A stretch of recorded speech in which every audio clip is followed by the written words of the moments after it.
Oklahoma. This is Midwest Sports Saturday. Good morning. I'm Joey McWilliams. Glad to get to be with you live again today. And this is our second Midwest Sports Saturday of the week. We did one on a Thursday night because that's just how we roll in September. And I am excited to be in Oklahoma City University right now in Abe Lemons Arena. Freedy Center here, and I'm getting to visit now with Coach Kristen Coventon. And I just want to invite you on in. Coach, thank you very much for taking time with us this morning here on a Saturday morning. It's match day here. That's right. Thank you so much for having me today, and we're happy to have you out here today. Thank you. It's a thrill to be here. I feel like I'm coming home because this is just a wonderful place. It's a wonderful place anyway. We do have a daughter who is an alum, and I want to mention that right off the bat because, you know, sometimes there are places it just feels a little bit more like home, and this is one of those. So, Coach, I mean, you put on a nice show here. I know that it's about to be very active in the building with Texas Wesleyan coming in today. We're going to talk volleyball. We're going to talk a little football later on, but volleyball first for sure because it's a volleyball day here at OCU. But that's right. Talk about the team just a little bit. You've started off 3-4, and as always, you played a challenging, difficult pre-conference schedule. But talk about the opening to your season. Yeah, we did play a difficult opening to our season, but 2-1 in our first tournament. We played some very good competition. The match that we lost in 5, or no, sorry, we lost in 3, but it was very, very well contested. So played Our Lady of the Lake, and that to me was one of the more impressive wins just because we played them the last 3 years in a row, and we haven't really fared well against them. And so for us to go in to their gym and have a 3-0 sweep, our very first game of the season, to me that kind of set the tone for us moving forward. And then going over to playing University of St. Mary, you know, just some very, very tough competition. And so I couldn't have been more proud. Even though we were 3-3, we competed, we fought hard. We played 14 sets in 26 hours, two 5-set matches. I was going to mention that. It was just insane. By the end of that 5th set, in that very last match, you could just tell we were giving it all we could, but we were just a little gassed. But I wasn't disappointed with how we played, how we started. Our defense has been incredible, and so that's kind of what we're hanging our hat on right now. We had a chance to visit this summer and preview the season, and one of the things you talked about from last year, which last year, you know, again, same thing. You schedule up, you schedule challenging, and the pre-conference schedule was, again, tough, but you had a lot of younger players last year, too. You were talking about the fact that there were many freshmen that had to get experience, and you're seeing some of that, I would hope and imagine, you're reaping some of the benefits of that experience. Oh, for sure. I mean, we look on the court last night, and we had 2 juniors, but one of those juniors, this is only her 2nd year to actually be playing. One of them, it's her 3rd year, but then you look down the roster and you just see people that it's their 2nd year or their 1st year. And so we were young last year, and we're young again this year. So we have one senior on the court, and she's doing a great job for us. But we're seeing some of the benefits of that, and we're also starting a freshman libero. So, you know, for us, that's great for our future. And it's great to see, you know, kind of the role that she's taken on, but you're also going to have those moments where it's like, you can tell that we're a little young. You are heading into Senior Athletic Conference play now, and that's what we're going to see here today. Again, I mentioned just briefly Texas Wesleyan in town to take on Oklahoma City. It's a Senior Athletic Conference match. The second one, you all faced Nelson last night here. A 4-set loss against a team that was the regular season champions last year. And so Coach Moore, now new Coach Moore. Right. I know it was weird. It was weird. This is my, I think, 14th year in this league. And so for 13 years, it was Hank. And so it was just different, you know. Yeah. Nick Moore now the coach there, and Hank still around, though. Did he show up last night? He wasn't here, but him and I still chat. So. Okay. Well, a new Coach Moore, but still it's a program that has been consistently good, and you all took them to 4 last night. Talk about your opening to the conference slate. Yeah, well, I mean, that's part of the reason that we played a tough preseason was because we started with, you know, preseason number 1 and number 2. So between Wesleyan and Nelson, they've won the conference the last 3 years in a row. So that was part of the reason of our tough preseason. But, you know, we started out real strong. That first set, we were on fire. We kept going and going and going, and then hit a wall. We still played well, but in my opinion, our youth kind of came out. I told our girls this morning I felt like we made the moment bigger than it was, and we weren't being where our feet are and just really taking in what's going on. And, oh, we won that first set. We can definitely go forward and win the next 3. And so we just relaxed a little bit, but still not disappointed. We played hard. It's against a good team. So it's hard to get mad when you play hard against a good team. I understand. No, that's really a big deal, and you have a lot more on the conference slate ahead of you. So a few more games. Oh yeah, a few more games. I think just 21. Just so. 21. Yeah. So no big deal there. You talked about Grace Smallwood over the course of the summer, but you also mentioned Division II transfer in Kaylee Marshall coming over, and those are 2 who have led your team in kills per set so far. Been a significant portion of your offense. Talk about their play. Yeah, well, they're 2 and 3 in the conference in kills per set right now. They're doing a very good job.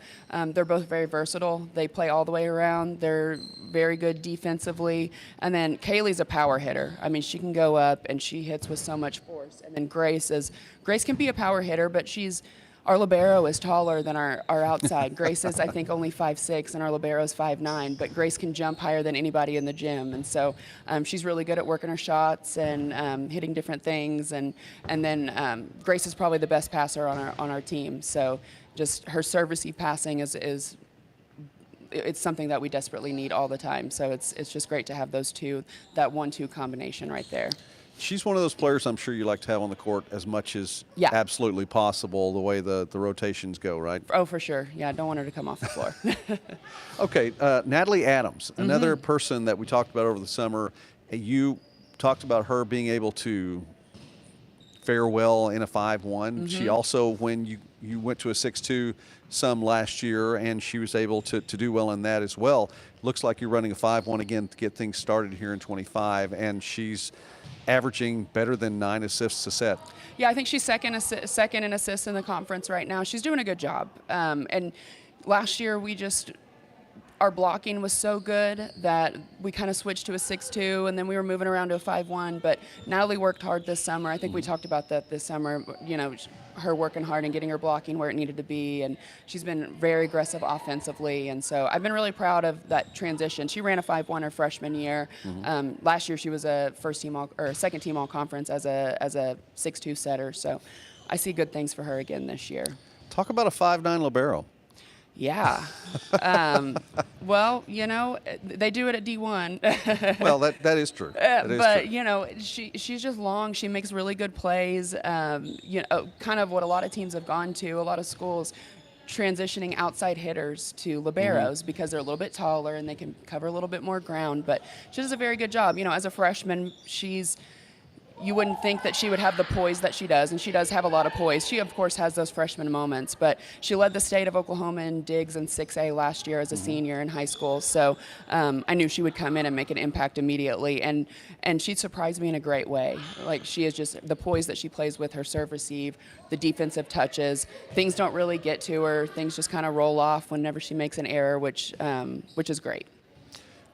I see that sometimes listed in a roster. You'll look through there and you see the OH, you see the RS, you see the L, but occasionally, and maybe like you said, I've seen it a little bit more lately, that OH/L. And when I was first covering volleyball, that seemed a little weird. Right. And it still seems a little bit different, but I'm getting used to it now, and because I see it more on the small college level now, and that's what we cover here on Midwest Sports Net is more the smaller college level, and you're saying that's more of a trend. Yeah, I've seen it a lot. I mean, even when I played, I was an outside, but my coach, my freshman year, I played libero for like our first tournament, I think. So, and I was a very short hitter, but a tall DS. So. But yeah, you're seeing that more, and we still have our littles on our team, and we love them. So. Okay, that's always going to be a part of the team, I'm sure. That's right. No doubt at all. And I would ask really quickly then, as I know our time is starting to wind down here because there's some life going on behind us right now. And yeah, we're about to do some grounding where they work on just like getting their minds right before the game. Absolutely. So. Well, always excited to see the life. That's one of the reasons we want to be on campus.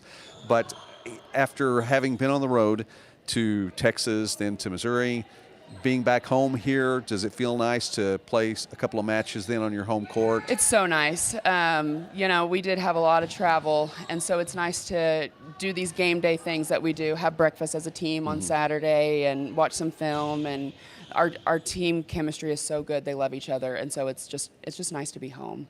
All right, last question then.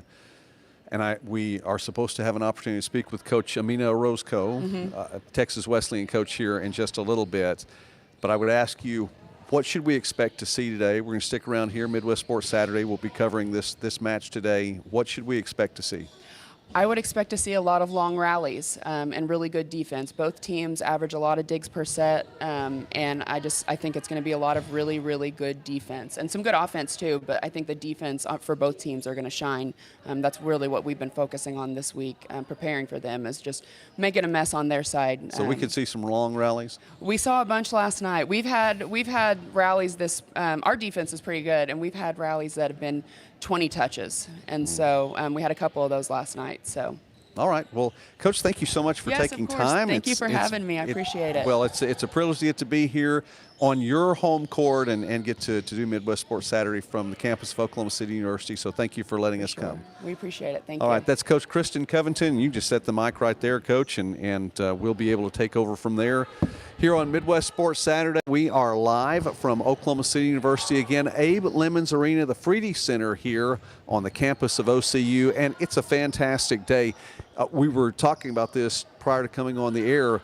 It actually is a little bit chilly in here. Now, in the state of Oklahoma, it has not been chilly in August or September. That's just not a word you use that often, but a cold front's come in, but I think it actually settled right here in Abe Lemons Arena. It's a little bit chilly inside here, but we're having a lot of fun. By the way, I do want to talk about a couple of things as we were waiting for Coach Orozco to head this direction when she's able to make it in here. Number one, today's Midwest Sports Saturday is brought to us by the Choctaw Casino and Resort in Durant, and if you are driving on Highway 6975, somewhere in between Tulsa and Dallas, you're going to find Durant, Oklahoma. And if you just looked off to the east there from the highway, it's a fantastic facility, so much to do, so many great places to eat, so much activity going on, concerts, you name it, family-friendly activities as well. As a matter of fact, Mrs. Midwest Sportsnet and I took our kids to go watch a movie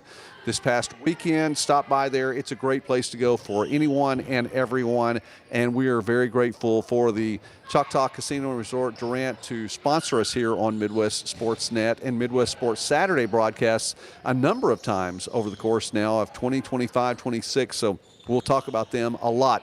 Also, I want to give a shout out to Ray Fink, who is the Sports Information Director here at Oklahoma City University, and it's a privilege to get to see him again. He was in the state of Oklahoma for a long time as a Sports Information Director, and as a matter of fact, just walked by over there to my left. And we're glad to have him back in the state of Oklahoma. Does a great job, and appreciate the way that he helped us get everything set up here for Midwest Sports Saturday.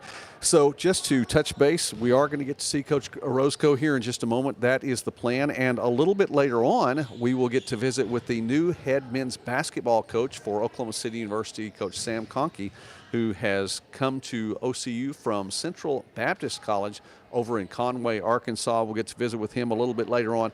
And by the way, you know, it's a Saturday here in the fall in the U.S. That means college football is going on today so many places. Driving over here to OCU, I will let you know there has been a little bit of different traffic on I-35, and that's because, well, you know, there's this network called ESPN that has College Game Day going on, and it is happening just down the road from where we are in the city of Norman, Oklahoma. Michigan, Oklahoma, big Division I football game going on today, and so that is what's bringing a lot of folks this way to be a part of College Game Day. So there's been a lot of activity going on there, and I think at this point in time, Game Day should be done, which means that there's still traffic on I-35 around Oklahoma University with that big football game going on. You know, there's a big football game going on today in the NAIA. Well, lots of big football games going on depending upon your perspective. 45 NAIA football matchups today. We talked about this on college football this week on Tuesday night on Midwest Sportsnet. the biggest game in the NAIA today is going to take place in Des Moines, Iowa. Benedictine, the number 2 team in the country according to the media poll, taking on Grandview, the number 1 team in the country according to the media poll, the coaches poll, and pretty much anyone else that pays attention to NAIA football. The Grandview Vikings, 14-0 last year, and national champions. They get a chance to step back out onto the field today. And by the way, this really is the second time in 2 games, back-to-back games, that Grandview is going to be involved in a 1-versus-2 matchup. It was Grandview and Kaiser in the national championship game last season, and of course the championship game of the NAIA Football Championship Series, and opening game of the season for Grandview right now. Number 1 taking on number 2 in the Benedictine Ravens.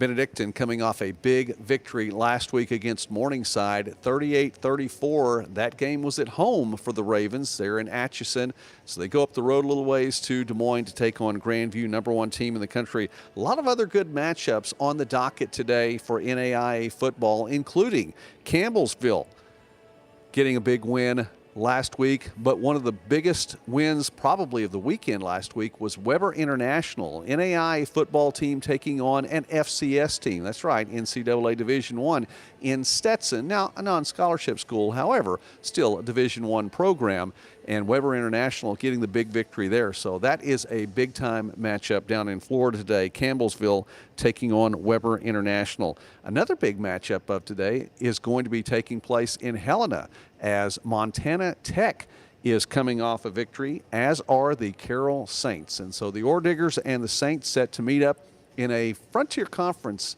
matchup, if you will, but it's not divisional play. That's right. The Frontier Conference has gone to divisional play with 14 teams in the league, the Frontier West and the Frontier East. These 2 teams representing both those divisions. So really doesn't have an effect necessarily on the playoff picture, but it probably kind of does. So it's not going to determine who's going to win the division to get an automatic qualifying bid. However, a victory here would go a long way toward either one of these teams being able to say something about their season and the resume coming into November. Maybe you need that extra win. Okay, a win in this one today is going to be big time. Montana Tech with a huge victory last week over Montana Western. Really got the lead in that one and never looked back. The Ore Diggers under Coach Sampson looking fantastic. Meanwhile, for Carroll, we did find out who the starter would be. It would be Caden Hewitt, and he turned out to get a victory for the Saints, for Coach Purcell and his squad.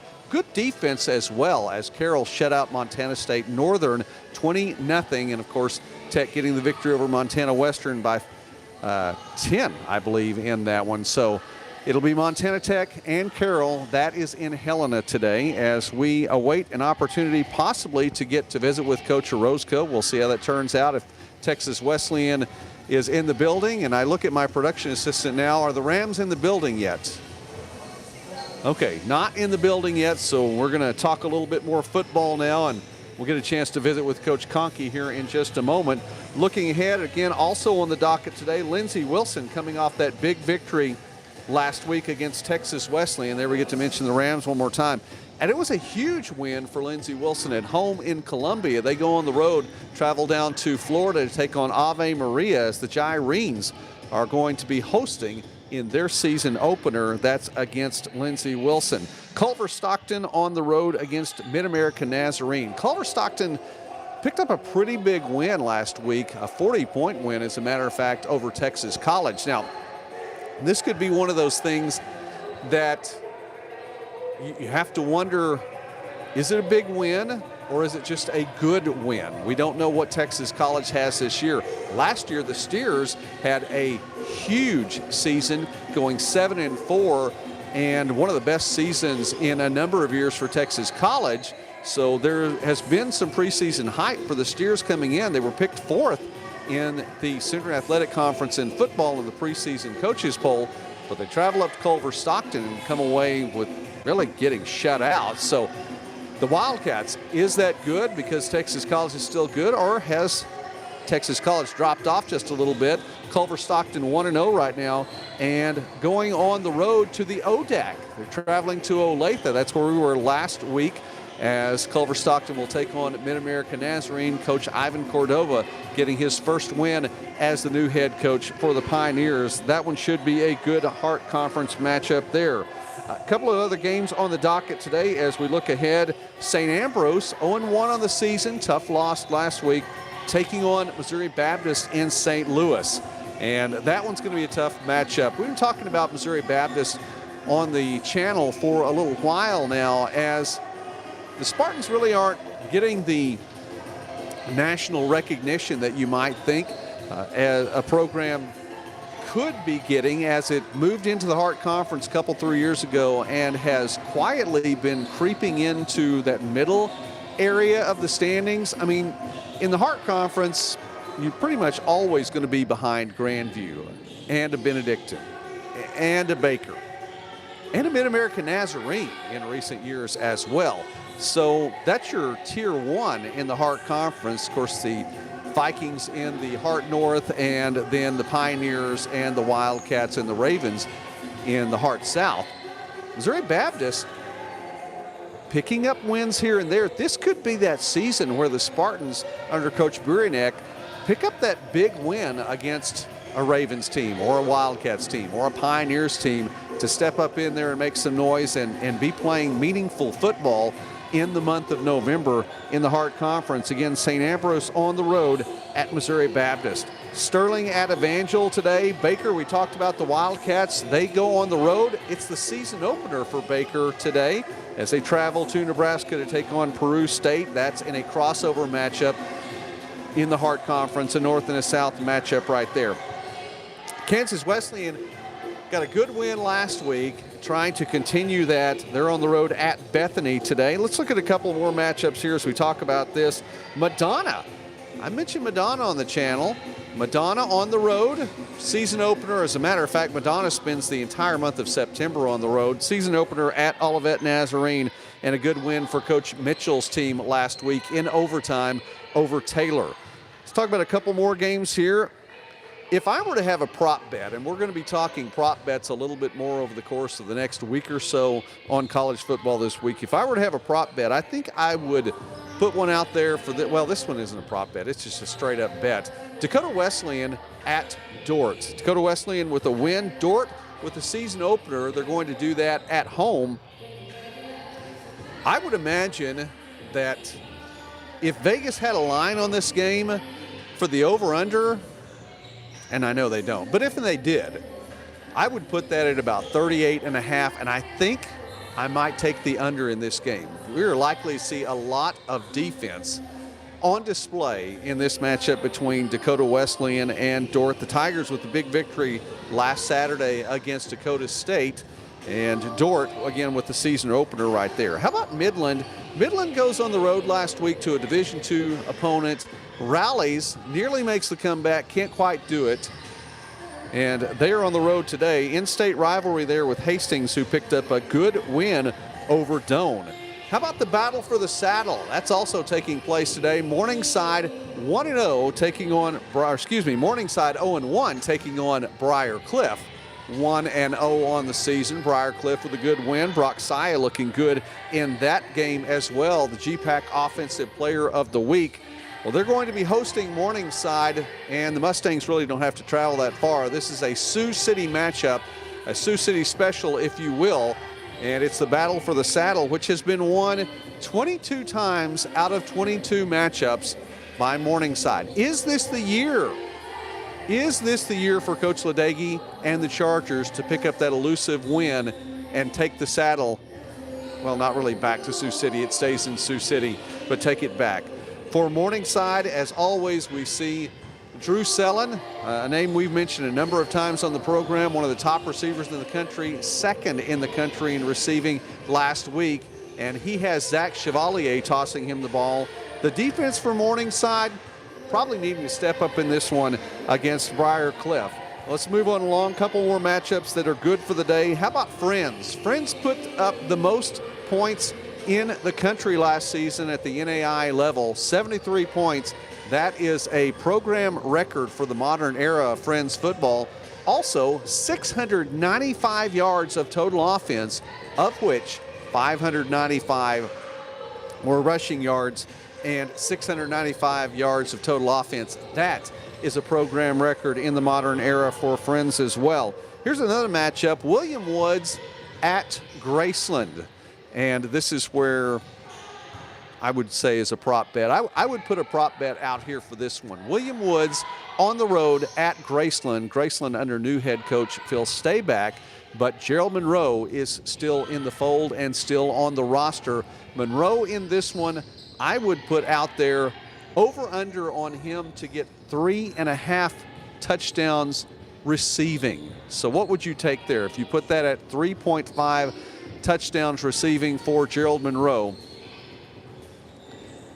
Ordinarily, I think I would go under on this one. It's a season opener. It's a new quarterback. It's a new head coach. Maybe he doesn't get 4 in this one, but they're taking on a William Woods program in its season opener, also with a new head coach. They're already 0-1 on the season. I think I might go over the 3.5 right there. So we'll see what Gerald Monroe does in this. New head coach, new starting quarterback there. Georgetown on the road at Rio Grande. The Tigers picked up the victory last week, but they're on the road this week at Rio Grande. The Red Storm hasn't had football since 1950, lost in the opening game of the season, scored the first touchdown, and then gave up 48 consecutive points after that. But here's something of interest for Georgetown. You may have seen this on social media. Darius Neal, the star running back for the Tigers in recent years, put out on social media that he might be available for transfer purposes. Put all of his stats out there online on Twitter and asked folks to go ahead and give him messages in his inbox. And upon seeing that, of course, the first thing I did was go to Georgetown's roster, and Neal is not on the online roster. So we'll see how this plays out for Coach Perrin and his team for the Tigers heading into this Saturday's game. Of course, again, they're on the road at Graceland. Pretty good matchup in Oregon today, as Southern Oregon on the road coming off a win in week 1, taking on Western Oregon. And this is a rivalry game, even though Western has moved up to the Division II level. These two programs have seen each other a number of times over the year. For Western Oregon, it is the season opener, and for Southern Oregon also having the win already in the works. Mayville State, let's talk about the Comets for just a moment, as Mayville State's going on the road, taking on Division III Concordia out of Minnesota. Mayville State, Coach Larson talked about the fact this week that he said his program has made the move to that triple option look. Well, we've seen that from Friends over the course of, well, however long it's been that Coach Harrison's been there. Mayville State putting it to work, and putting it to work effectively last week. 492 rushing yards and the win last week for Mayville State over Judson. The Eagles coming off some struggles in recent years in football, so we'll see what this Comet offense can do against a Division II program, which it's been, I believe, 87 years since these two teams have met on the football field. I think I recall that number from the show on Tuesday night. I think you almost need 87 years to get ready for a triple option offense once again. On a related note, in watching a number of football-related broadcasts on YouTube, I saw the title to a YouTube story, and I think I may watch it though, but it simply led off with the wishbone offense. Where has it been? Where has the option offense gone? And alluded to the fact that no one really runs the option offense anymore. And I beg to differ. It's being done on the NAIA level pretty well, by the way, by Friends, and now we're seeing it run at least through week 1 pretty well by Mayville State. A couple of Division II programs, including Harding out of Arkansas, runs that option offense well. And the Bisons won a national championship in Division II a couple of years ago. So clearly that is doing all right. We're working through here and waiting for another guest or two. As you can see behind me, life going on right now as Oklahoma City is in the building here for a match in the Sooner Athletic Conference in volleyball. So we're going to stick with this just a little bit longer and wait for another couple of coaches here on Midwest Sports Saturday. Let me say again, thank you to our sponsor for this broadcast, the Choctaw Casino and Resort in Durant, Oklahoma. Want to remind you we're going to be on the road next Saturday as well. Midwest Sports Saturday will be again on a Saturday. I think we gave the little bait and switch a couple of times on a Thursday because we've had Thursdays to get things started. We're going to be broadcasting live from Waxahachie, Texas, and we will be at the home of the Nelson Lions, and we're going to be there all day long. Nelson hosting OUAZ in football, and that's where we'll be in the morning, and then we're going to stick around and watch at least one volleyball match. We may get in on the tail end of a second volleyball match as well. I know that the second one of the day is a late match as the Oklahoma Wesleyan Eagles are coming to town. Coach Gillette has a fantastic program there, and they're going to be traveling to Nelson to take on the Lions in an out-of-conference matchup. We're still early in September. These matchups still go on with some frequency there, and the KCAC schedule for Oklahoma Wesleyan, just a 13-match schedule, so Coach Gillette does need to get a few more games on the schedule if you want to fill it all out and have a number of games getting ready for postseason play. For Coach Nick Moore, he's hosting the Eagles and will be hosting a match earlier in the day as well, so kind of a split double header, if you will, for the Nelson Lions volleyball team. But don't forget, we're going to get things started early in the morning with coverage of the Lions football game taking on the OUAZ Spirit coming to town, and it's the Riley Murphy era for the Spirit now. We're going to see how they fare in week one today. By the way, OUAZ actually taking to the field a little bit later on today, and trying to recall who they're playing.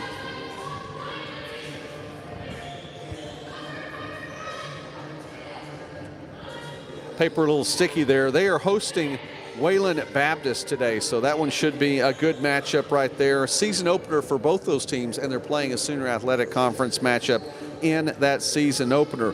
Doane 0-1 on the road at Concordia. The Bulldogs with their season opener as well, and they get to host Doane today in Seward. In-state rivalry right there, as well as Arizona Christian. And the Wildcats are bringing out Josh Bell as their starting the Wildcats. The Firestorm bringing out Josh Bell as their starting quarterback today as they host Division II Fort Lewis. So that's going to be going on a little bit later on today.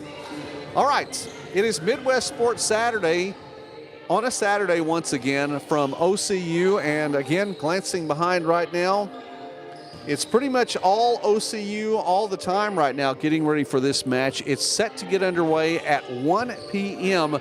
from Abe Lemons Arena on the campus of Oklahoma City University here, and we will be covering that. We'll get you some video as well, some of the highlights from the day. Hopefully be able to visit with you post-game after this one is in the books, so we'll keep that in mind and move on. Now we're still here. We are live from Oklahoma City University, and we are going to wait just a little bit longer to see. We are scheduled to have Coach Sam Conkey as one of our visitors today, and we don't see him right now, and we're not seeing Coach Orozco either. Now, if you've been on Midwest Sports Saturday before, and you've watched this broadcast before, and you've actually watched Midwest Sports Net before, you may know that we can go on, we can extend the commentary for quite a while, and we can keep things going, but we're waiting for Coach Conkey, and no word yet? Okay. We're going to check on that. Ray Fink, again, checking in on that, but I was getting comfortable, so I'll sit back. They're very nice chairs. These aren't our normal chairs. We have some nice OCU blue chairs going on here right now.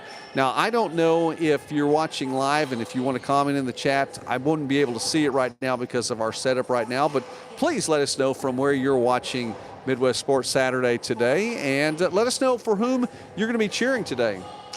Okay, well, you know what? We may, in fact, wrap things up from Oklahoma City University. We've not had the opportunity to visit with everyone that we thought we might today, but it's always a privilege to get to be here and to get to see the Stars. So we're going to watch some volleyball here in just a moment. Again, match time gets underway. First serve at 1 p.m. from Abe Lemons Arena, the Freedy Center on the campus of Oklahoma City University. For Jolie McWilliams, I call her Joey again. Wow, that's the second time in like 3 days I've done that. I think I should know my own name and my daughter's name. But for Jolie McWilliams, my production assistant here at OCU today, I'm Joey McWilliams. I want to say thanks to Coach Kristen Coventon for being a part of the broadcast today, the Oklahoma City Stars volleyball coach, and we'll be back with more coverage next week. We'll be on the road in Waxahachie, and don't forget, Sunday night is college football this week, 9 p.m. Eastern, 8 p.m. Central, 6 p.m. if you are watching us from out on the West Coast and you are a Simpson Redhawks fan or maybe a Southern Oregon fan as well. We're going to be live talking NAIA football live on Midwest Sportsnet, college football this week, 8 p.m. on Sunday night. Thanks for watching. God bless you. Have a great day.